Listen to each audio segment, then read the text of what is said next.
Hey everybody, John here. This is for all you TLX enthusiasts. I just got the Sprint Booster version 3 in the mail, and what I wanted to do is show you how to install this and then do an unbiased review on how it performs. So let's open the box and see what we got. Okay, so in the box we have an instruction manual, an installation manual, and a mounting zip tie and double-sided tape.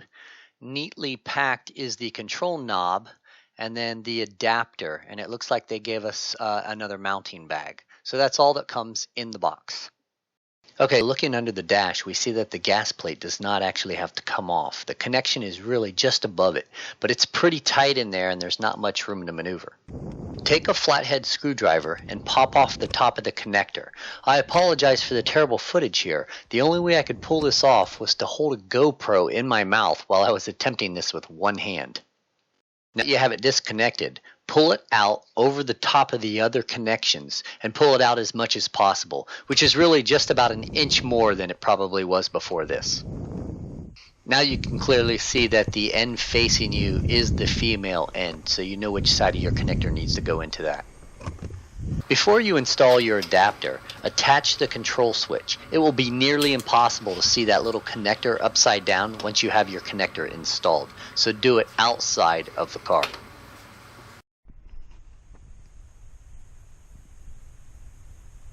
Join the male of the adapter to the pedal first, then the adapter female to the plug you unplugged.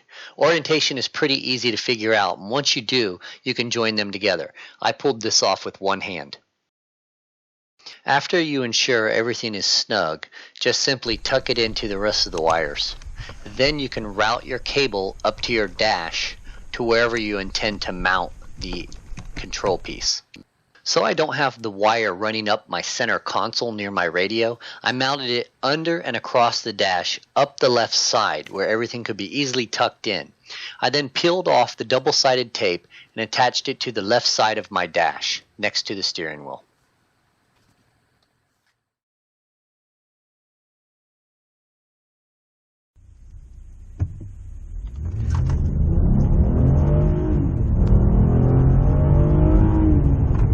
That's kind of scary because it definitely puts me around 6,000 to 7,000 RPMs. As soon as I push the gas, I am there quick. So what I can do, it got me moving though fast. I was doing 60 pretty quick. I guess I could go into Sport Plus mode and see if I can shift gears fast enough to make a difference. I don't even think I could shift gears fast enough for this thing in sport mode, but I'll give it a shot. But even moving, so we're doing 50, I can just punch it go. And you can see how quick I can put it to 80 in 3 seconds there for 50 miles an hour. Pretty damn quick. So it does have pickup while moving as well. What do you think?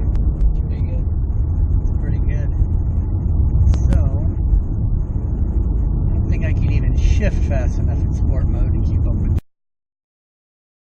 Okay, we're in Sport Plus now, so I'm going to try to give.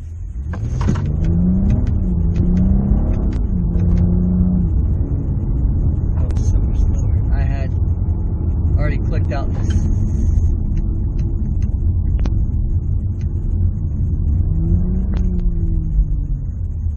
Okay, so we're going to try that again. And we're going to see if I can time it right now that I have so much more control over my Sport Plus. Okay, ready?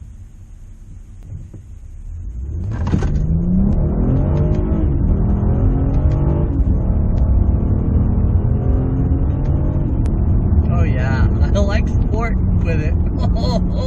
Every shift was right around 5,000 RPMs to 6,000 RPMs. And I got 80 in a couple of seconds there. That was pretty cool. Wicked fast. Alright, so let's go put this thing in normal, turn it off, go back to the house. Okay, so the sprint booster really does work. It has settings from 1 through 9. I only tested out 9. Why else would you even buy the thing if you didn't want to go as fast as you possibly could? You're going to burn gas, you're going to burn gas. I guess they say 1 through 6 is sport mode. 7 through 9 is racing mode. We took it out to a straightaway, we raced it. I think that it actually works better in Sport Plus mode with the TLX. You're putting your own capability of shifting. I was shifting anywhere between 5,000 and 6,000 RPMs. I was able to shift it faster than I think the car shifts it, so I was getting a better response from the car. So we went from 0 to 80 in a couple of seconds, and it was pretty exhilarating. So if you do buy this, installation is super easy unless you're kind of a big guy. Wow, I think it would have been easier for my son to install this because it would have been easier for him to get under the dash. It was pretty cramped for me. I think that was the only negative I saw about this. You don't have to take off the gas pedal in this one to install it. It's all accessible. You just pop it out, pop the new pieces in. The only part is trying to bend yourself and contort yourself to get up under there to actually do it. And hopefully the video is clear enough to where you see how I pulled it off. So I was upside down, all cockeyed. So if I can do it, I think anybody else can do it. Installation is simple and it actually does work.